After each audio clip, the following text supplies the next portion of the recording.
Jai Good day, everyone. Welcome back. So, today I'll tell you first something. What happened yesterday. Yesterday it was so beautiful. We went for a walk around, and we had the most wonderful sunset. And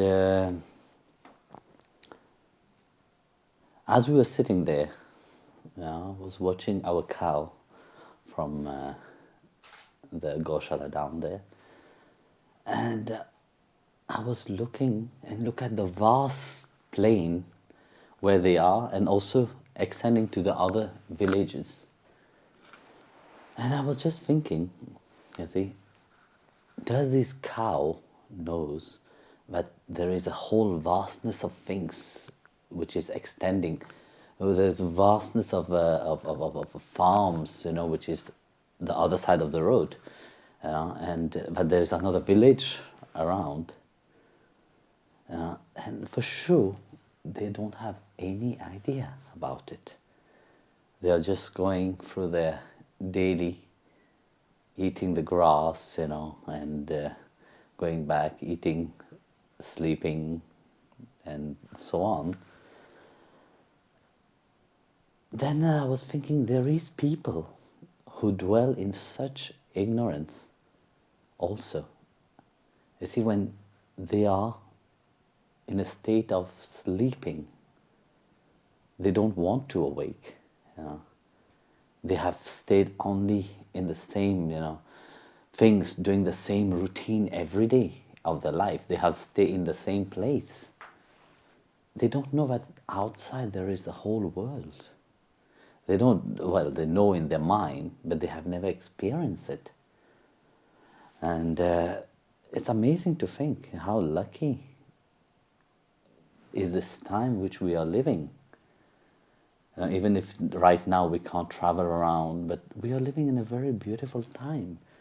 But you can travel around, you used to actually, not during this Corona time, but what people have done before, now when you sit down and think about it, you become more appreciative of this moment, that you have had that chance to travel around, to see the world. But this is not enough, you see. Travel around, yes, but there is more than this reality, that very often people doesn't realize, but there's a whole world, in the spiritual world, there is a whole universe in itself, which when you dive within the core of yourself, you discovered. The sages, it's amazing that what they have experienced, for them to have written all the scriptures thousands of years ago, they have traveled. So time and space didn't exist. So it's a new reality. So people who stay in dormant and stay only in the same things with the same routine, what kind of sadness must they have? So I was thinking, probably they are not sad because that's the only thing that they know. But to stay into that, what kind of sadness of the soul one must have? It is incredible. So I was just reflecting upon that, and so we were talking earlier. Some people were complaining about this background behind and the beautiful flower which is here. Actually, look, I can't go outside. I would love to go outside already, but due to the pollen now, I can't. I'm allergic to it. And if I go, I will not be able to talk with you because I will be sneezing continuously. So that's why I'm sitting here in this room. Maybe we'll change the background a little bit.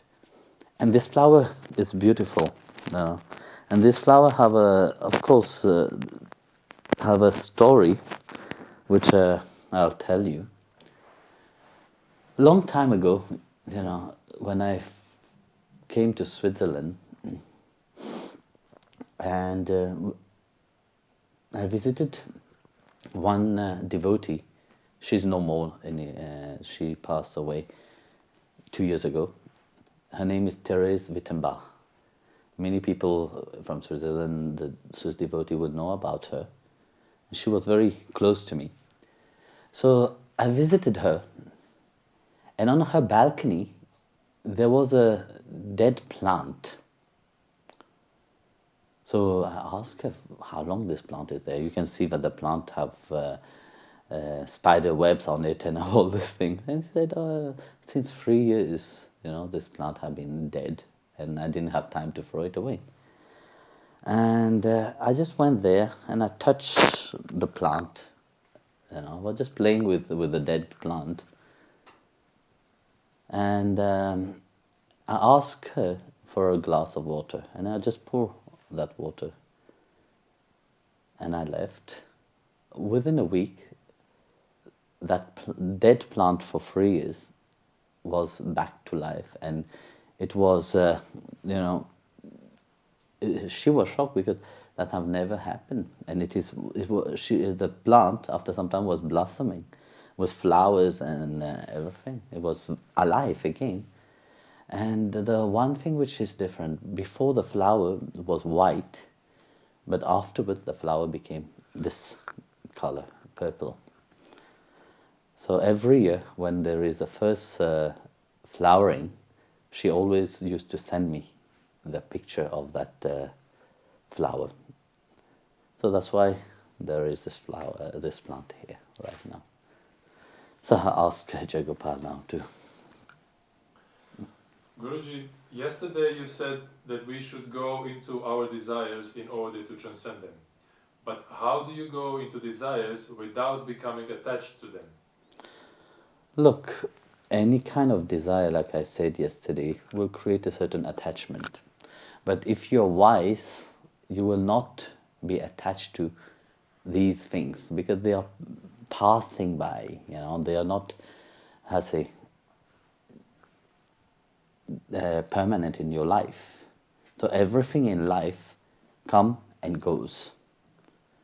You see, if you get attached to it, then you make it something which stayed with you. So going through it means that you don't give it much importance. In chapter 2, actually Bhagavan Krishna said to Arjun, chapter 2 verse 57, he said to Arjun that the wise, the true wise one who have true knowledge, they don't get attached to things, They don't get attached to things which is, when something good happen in one life, they rejoice about it, or when something bad happen in one life, one get depressed about it. So this is a state of somebody which is wise. So looking at that statement which Bhagavan Krishna said to Arjun, I said, yes, we should go through everything in life. In life is about these two qualities, the good and the not good, So you will go through life, you can't expect life to have only good things happening to you without having something bad happen. But both of them are momentary, they're not permanent. If you attach yourself, you will become miserable. Even if it is a joyful moment, if you attach to that moment, you will become miserable when that moment finishes. So again, the same thing. When terrible things is happening to you during a certain time, but yet you get attached to these things, you make it worse. Until you realize enough is enough, I let go of it. The moment you let go of it, you are again happy. So you see, in life you have to go through these things. And when you go through these things, you become strong. And that's why Bhagavan Krishna said, those who understand, and go beyond this both quality of good and bad, and stay constantly into the self, constantly being absorbed into that bliss which you have inside of you, then these things of life will not affect you. Automatically you will have to go through your desires, but you will not be attached to these desires. The moment you get attached to it, of course, then there is a pair of opposite that happen. When there is a pair of opposite, if there is good, there will be bad. If there's bad, there is good. So in every good there is equally bad, in every bad there is equally good. So that's what Krishna said. But how do you view it, you see? This is the thing. Because when you are in a certain situation, when you are rejoicing, you are in great happiness, you are enjoying party, all these things, you don't think about anything will happen the next moment. Because you are so absorbed into that precise moment. So when you're absorbed into that precise moment, you expect that this happiness will carry on. But it is, Bhagavan, like you said, it is not permanent, even this happiness. Because your happiness, what you understand of happiness, is a happiness which is based upon something. So I'm happy because of this, or I'm sad because of that. So having this both happiness and sadness into your life, you are not advancing anywhere. You are not going anywhere. Because this is a drama which you keep playing into your mind. It's like, you see, in the winter, everything is terrible, And you see the snow, it's cold, but sometimes in winter, you can have a wonderful weather.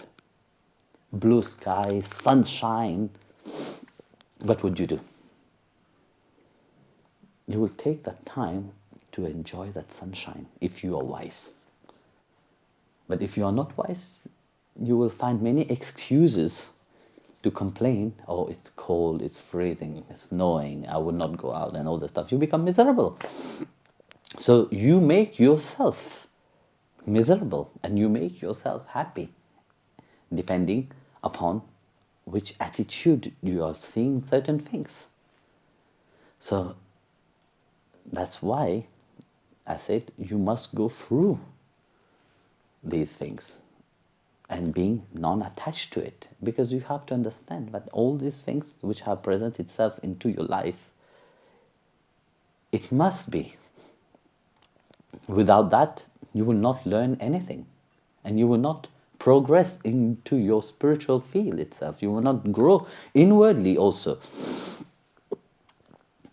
Then it becomes just something, oh, now I'm happy because of a certain situation that make me happy, and then when that situation is gone, I'm sad. So what have changed into your life? Nothing have changed into your life. So that's why when you develop certain quality inside of you, when you start to understand that life is more than just what you see on the outside or what you go through on the outside, there is a greater purpose, you see. There's a greater aim that you have to achieve.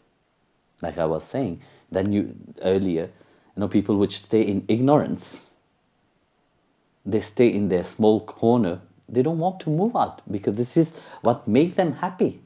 They have built their own little cottage of happiness, but when the reality starts to kick in, then that little cottage starts to shake, What happened? You're faced with depression. And this is what is the reality of this world also. Because people have not come to the point of acceptance in their life. You see, they build up a certain castle, a certain dream, and they stay into that dream. But when that dream starts to shake, because the reality is like that, nature kick in to bring certain reality, So if you stay into your fantasy or into your dream, that dream will start to shake and break. So what will happen? Then you will have to suffer. So that kind of dream state can be a happiness or a sadness. Because there is people in this world who love to be sad. No matter what, their life, their happiness is to be sad. It's shocking to hear that. But I have met people like this, where they think that only by being sad, they can be happy. But I'm not talking about happiness, like joyful happiness. No, they are just miserable. And there is people who, it doesn't matter what happened to them, they remain joyful. Whatever situation happened into their life, they remain joyful. So in that, one have to be wise into it, So that's why the Bhagavad Gita, Lord Krishna really work upon Arjun. Look, imagine the first chapter of Bhagavad Gita itself, in which state Arjun was crying. He was in a state where it was terrible. He wanted to run away.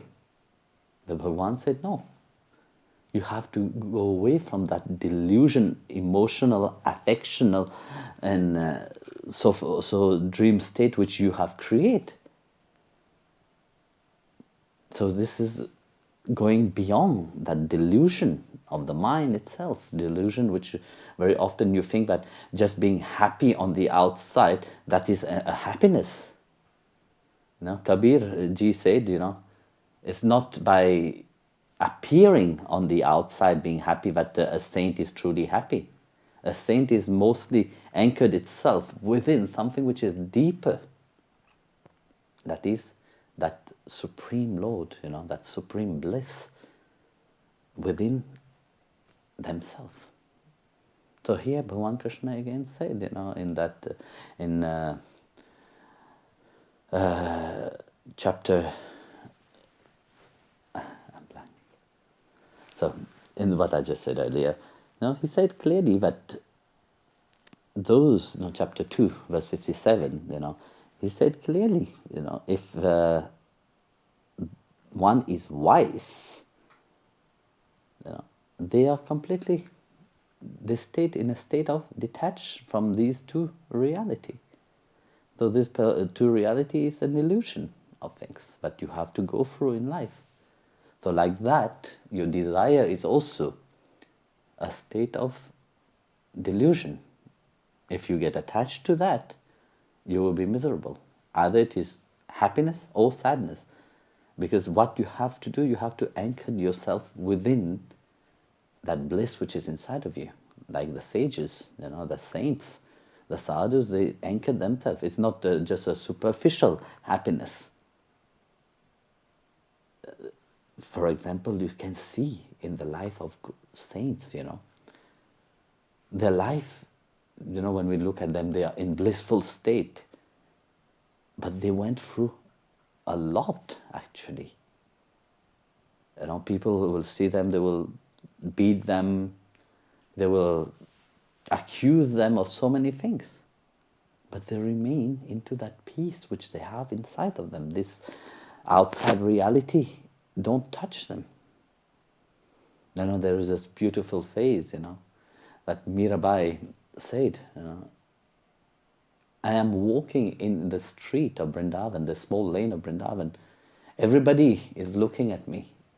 They all call me crazy. But for me, I am absorbed in the love of Krishna. I am absorbed in the love of Giridhari. So the saints, those which is truly wise, they are absorbed into that. The outside doesn't matter. So many saints, when you read the life, you will see, but they go through tribulation, but they don't attach themselves to that. They know that it is coming from the divine, and that if he give, that there's once I read something which is so beautiful, which said, somebody asked the saint, why am I having so much problem in my life? And the saint smiled and said, you see, the divine is thinking about you. God is thinking about you. That's why he's giving you that. And it's so beautiful. Because you see, you will give something only to those which feel dear to you. If somebody is not dear to you, you will not go and give that. It's the same. You see, I will sometime shout as at the people which is very close to me. Not because I feel like I will go and shout at them, but I will shout at them because I care for them. I look after them and I want them to be perfect. I want them to be better. I will not go to the neighbor village and go to their house and say, hey, you, be like this. They will think, I'm nuts. It's the same thing. In your life, when you say that you have to go through certain tribulations, certain things, because of a certain desire, you have to go for it. Yes, you have to go for it because it is in your life itself. It is meant to be on your life. But if you attach yourself to that, then you will be unhappy. So. Jai Gurudev, dear Guruji, as we know the benefits of prasad, do you recommend that we hand it out to family members and friends even if they don't know the value of it? Do we have to inform them first, or is it too risky for them and for us if they don't treat it in a respectful way? You see, prasad, there's this prayer, Mahaprasada Govindinam Brahmani Vaishnavi Sarva Punyamritam Rajam Vaishasoni Vijayati. Do we do that first? We have to understand the meaning of that. What is prasad? Prasad is what the Lord Himself have consumed, and that the remnant of that you are giving to the people. Of course, some people which is ignorant, they will just take it like that. But prasad, there's no difference between prasad and Bhagwan. In Jagannath Puri, the main things is not Jagannathji, it is the prasad of Jagannath. You see, and when you go there, if you don't have the prasad, you have not have the darshan of Bhagwan. But when you partake of the prasad, then you have darshan of Bhagwan Himself. So try to understand when we say that there is no difference between prasad and Bhagwan Himself. So imagine you're giving that prasad to somebody who doesn't have any understand of that prasad. In which state would they take it? Do you think for them it will make any difference? No, it will not make any difference. But with those who knows the importance of prasad, they will take it with reverence and they will take it with love. And for that, it will have the full benefit. So that's why, you see, you can't refuse prasad to people. We give prasad to everybody, whether they recognize it or they don't recognize it. So if you are giving prasad to, let's say, like you said in your question, to the members of your family, I don't know about your members of your family, whether they are vegetarian or not, but from your side, it is important that you treat the prasad in the rightful way. And if you know that they are not vegetarian, me personally, I would try not to give them. But at the same time, like I said, it is prasad. Prasad must be given to everybody. It is for prasad that people also is called and transformed. So we don't really ask the people. So prasad is given to everyone. So you see, when people come, you don't know what is in their heart. You don't know how they live their life, So in that context, see, you are here to distribute what God have given you. And also knowing that He is the indweller also in everyone. So from your side, if you are giving it with wholeheartedly, then distribute that prasad to everyone. Guruji, Mundane life can seem like a meaningless wheel of karma, suffering the consequences of choices. But devotees see things as lessons from God because of their faith. Is life just our karma, or is God teaching lessons to everyone no matter their karma?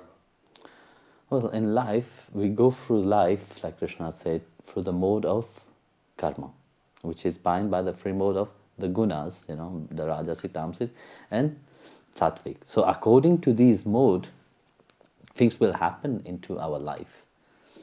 So we can say, yes, it is karma, but these karma are governed by a very higher principle. Just to say, yes, we go through life because of karma, yeah, you see, when we analyze that, we see clearly that, let's say, when you look at your life before you come on the spiritual path, how was your life? And what have bring you to where you stand now? It is a whole life of event, no? At the beginning of your life, wherever you were born, you never knew that today you will be sitting here and doing what you are doing. So it is through certain event of your life which have carried you and bring you to that. Of course, the karmic things is not only in this life, it also depend on what you have done in many lives itself. So through what you have done from many, a chain of lives have brought you to where you are. It's not only in this life itself, because what you are having in this life, some people will say, what am I, deserving? What did I do to deserve this life itself? When you look at your, very often I heard devotees said, I have not done anything in this life to deserve this life. But it is true. In this life you have not, but in previous lives you have. And a chain of karma, how Krishna said, how karma work. It works in such a mysterious way. And who can really understand that mystery behind that? It's very difficult and very complex to understand that mystery. So which life of karma, which people, because you see, it's also karmic things, but when you meet some people on the way, and you feel something, you have that feeling, oh yeah, I never met that person, but yet I have a feeling I know that person. So it is something inside of you will recognize that person. But which life have you had this connection with that person? I don't think it's just last life. It can be 100th life before. It can be 1,000 life before. And now that karma have brought you to that specific moment to act upon that. There is this beautiful story in Bhagavad itself, when after the war, Krishna went to the Kauravas king, what is his name now? Dhritarashtra. And Dhritarashtra and his wife, Gandhari, they were not so pleased with Krishna. They were really angry with him. He said, you are the Lord of the universe, you could have clicked your finger and changed everything. But why my child, my sons have to die like that, Why 100 of my sons must die? And the Pandavas, the son of Pandu, they are all alive. Why is that? Then Krishna said, look, in one of your life, so he said 50 lives back, not one life back, 50 lives before, you used to be a king. And then you went hunting and you saw a little bird and you went chasing for that bird. And when you went chasing for that bird, you could not catch that bird. And out of anger, you kill hundreds of these birds.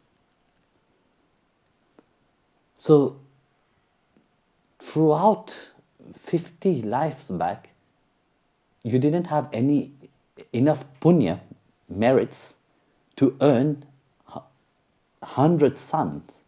So you have to take 50 lives to build up that merits, so that in this life you earn the merit of having 100 sons. And as you have killed 100 birds from that one bird, you have to suffer also the karma of that in this life. So you see, karma work in such a mysterious way. It's not one life to the other. It's not that when I have met you in last life and I have to meet you now in this life.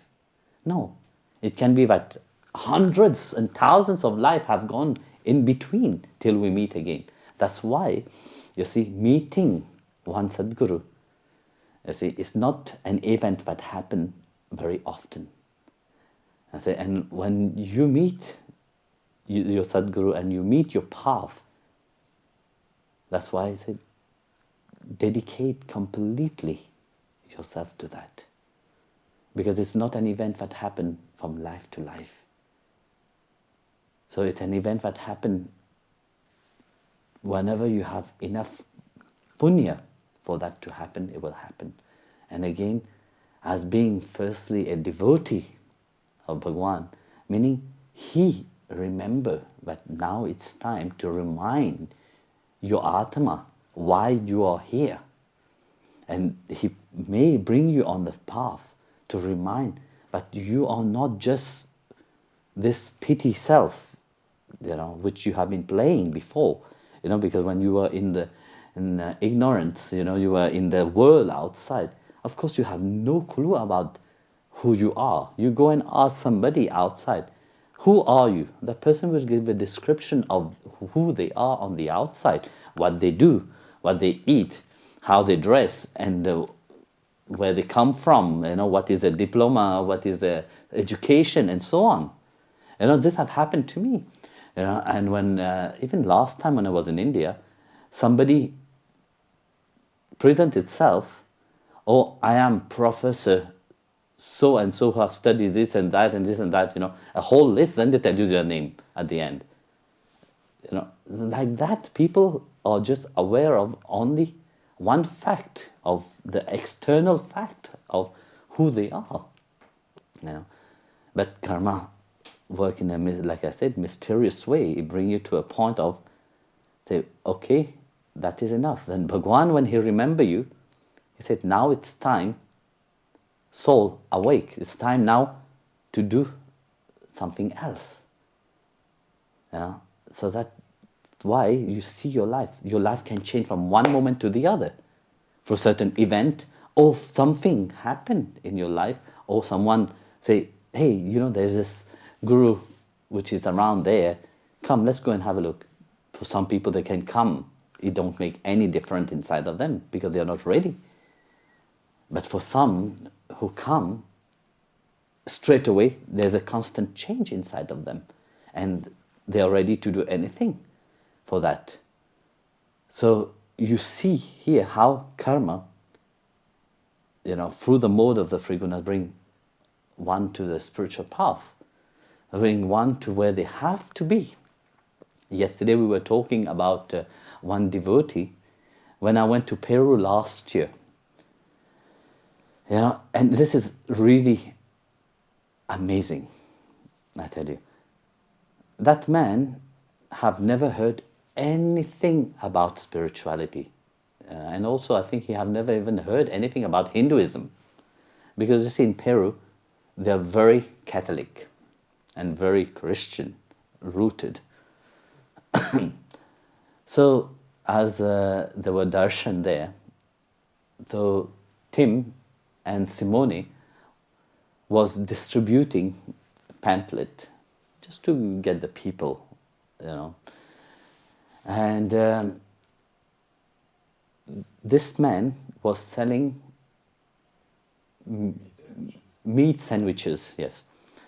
He was selling meat sandwiches, and they just gave him that pamphlet. And he came for satsang and darshan. And in the satsang, he asks a question. And I'm in the meat factory, I'm selling meat sandwiches to the people. And if it is good or not good. And I answered it. Look, I said, because I don't know the people, how they are, from which background they come from. And I just said, look, from my point of view, it is completely wrong. Because you're encouraging people to kill animal. Even if you have not killed animal, you're encouraging people to kill animal.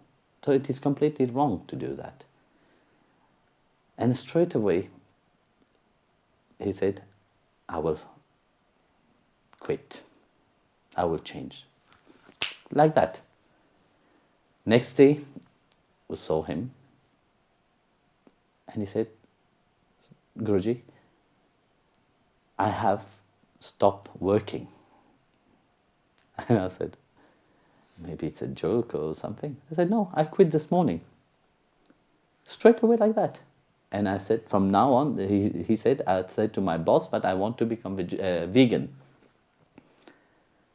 And how that change happened, a click into his mind itself. And from that moment, he take the decision, he want to come to Springen to do seva. And he came a few months ago, and he's still here. But you see how, from which background, from where, when the Lord remember you, when Krishna remember you, he will make any excuses to bring you to him. And this is how he come to you, And it is showing you that, yes, my devotee, you are not in the law of karma itself, If I am your aim, if I am your goal in this life, karma doesn't work for you. Because I carry you. You go through my command. And karma, it is in my command, And karma goes through the command of the Lord himself, The Maya act upon these gunas, the three gunas, and make karma happen. So, being a devotee of the Lord, one have to have full trust in him. But he is the Lord which control everything. So you go through that through his will also. That's why the devotee have that clear knowledge that everything is in his control. Nothing is in your control. When you sit in the mode of ignorance, yes, you think that you are the master controlling everything.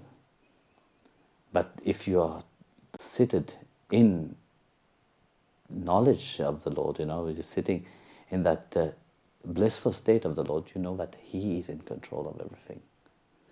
And I will tell you, there's this beautiful story, of a man, a Brahmin. This Brahmin, his name was Vidyapati.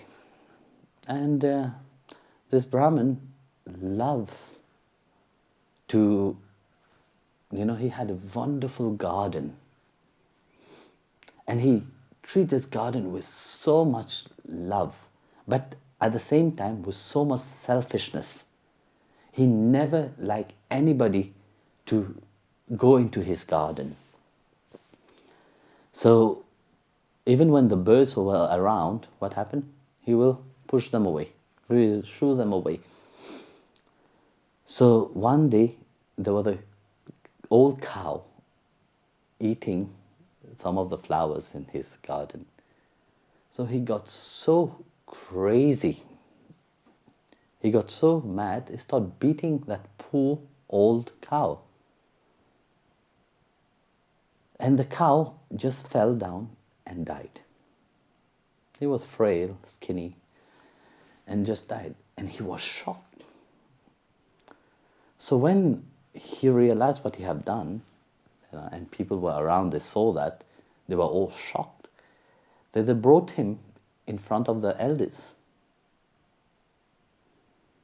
And when they brought him in front of the elders, then they said, okay, tomorrow we will decide what is your punishment for killing a cow. Because in Hinduism, killing a cow, go aparad, it is one of the most,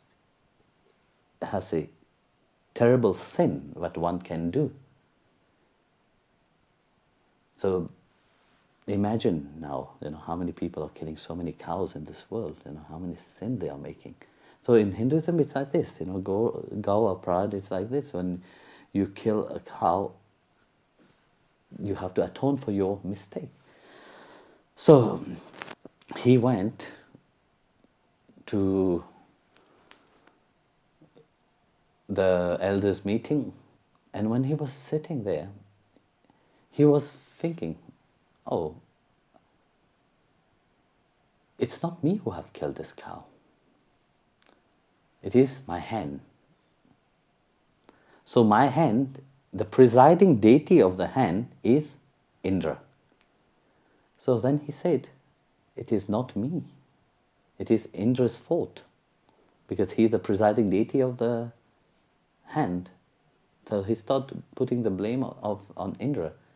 And of course, people start talking and said, oh my goodness, he don't assume his role. So people thought, you see, there were no internet at the time. There were no, mail or messages or this stuff, But gossip went more faster.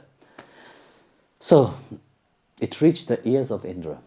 So Indra said, okay, how can he blame me like that? I will go and see him. So he disguised himself as a young Brahmin, and he appeared in this world, and he was walking into the garden of this the wicked Brahmin, and he started walking, and the man saw him and started becoming very angry with him. He said, why are you walking in my garden? Go away from my garden. Then Indra started flattering him. Flattery. So Indra said, Brahman, the old Brahman, the selfish Brahman said, why are you walking in my garden? So Indra then replied to him, it's such a beautiful garden you have. But hearing that, he started to think, that's a good thing. So who is this gardener who have made such a beautiful garden, who have planted this beautiful flowers? Hearing that, he said, oh, I did it. It is me. I planted it with my own hands, these flowers. So you planted this with your own hand.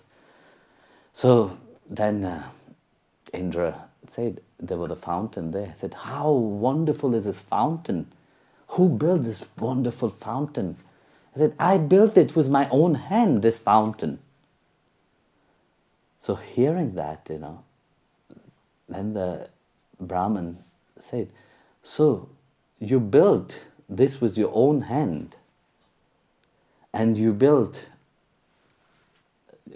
planted all these flowers with your own hand. Your hand?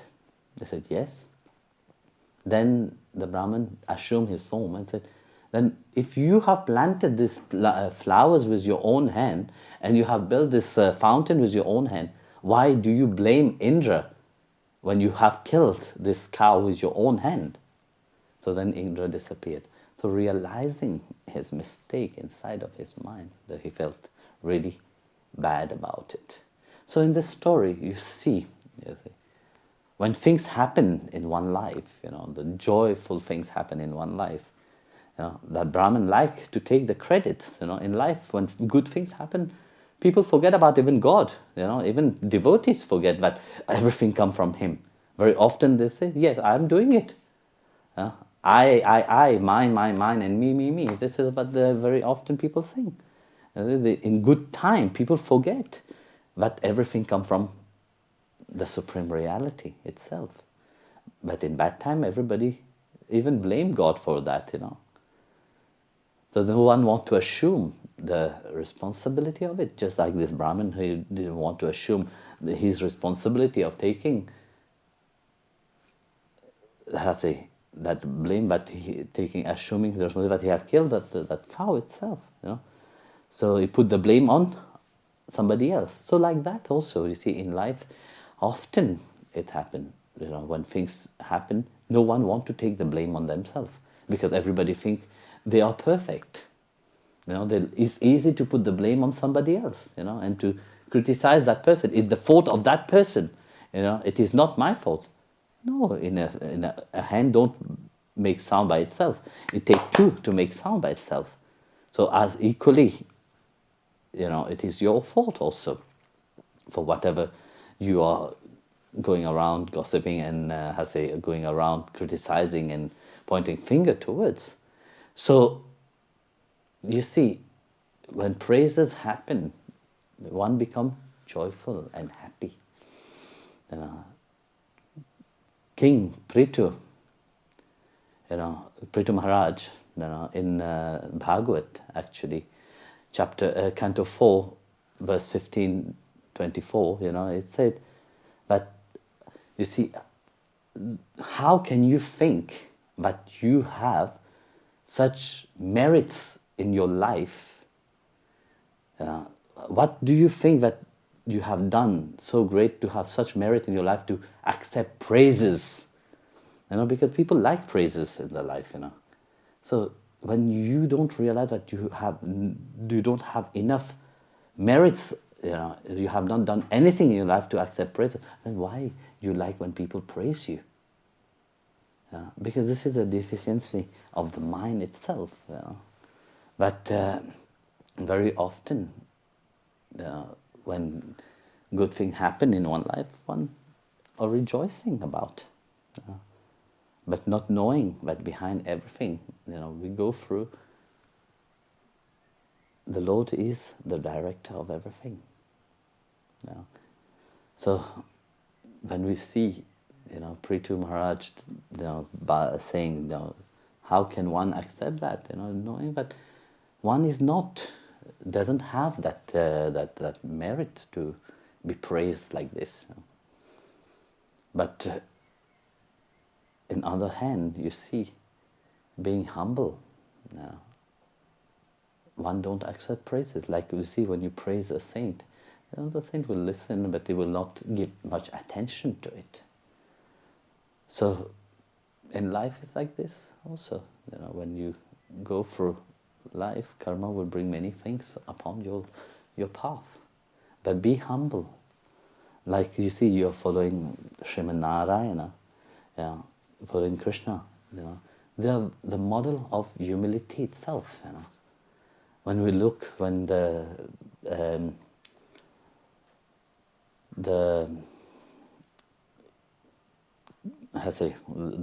sages, when the four Kumaras cursed Jaya and Vijaya,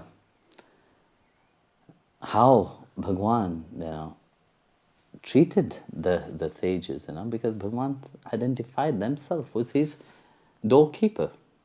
He said, if the doorkeeper have offend the Kumaras, meaning that they are my servant, so it is me, myself, who have done that. So he went, in Bhagavad chapter, Canto 3, verse 16, Canto 3, 1, Canto 3, 16, 6, he said, that if I could cut my hand and offer it to you, and if that please you, I shall do it. So you see Srimad Narayana himself, what kind of humility he had, But he himself said that, if that will please you, I shall do it.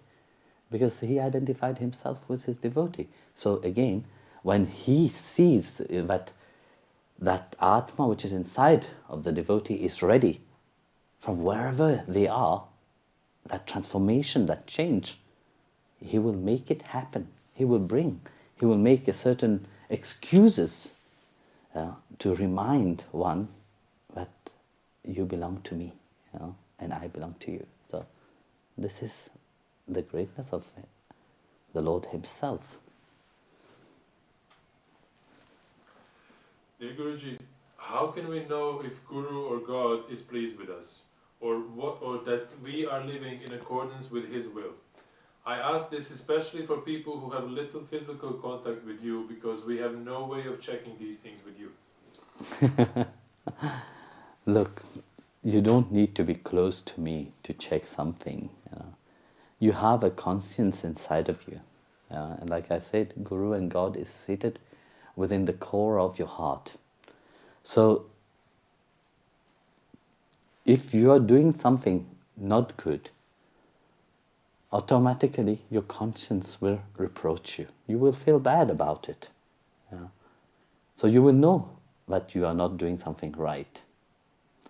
But if you feel that what you are doing is right, and your conscience inside, you feel that joy inside of you, and you know that whatever you're doing is according to what the Guru have teach. This is very important also to understand what I'm saying right now, because very often many people think of so many things, and they think that yes, I'm doing it's right, because you see, everybody want to be right. They don't see that everybody have the goodness inside of them. So a devotee also, very often, they have such a push inside of them. Yes, I want to do this, but not considering, everybody. Sometimes the ego can disguise itself also as that you are doing something good. That's why I'm saying it have to be according to what the Guru teach. So knowing what I teach you is very important. So, and if you see that whatever you are doing is according to your feeling is right, and is according to what the Guru have been teaching you, then do it. Otherwise, you see, if you don't feel, you have unsureness inside of you, whether it is right or not, but then it's better you don't do it. No?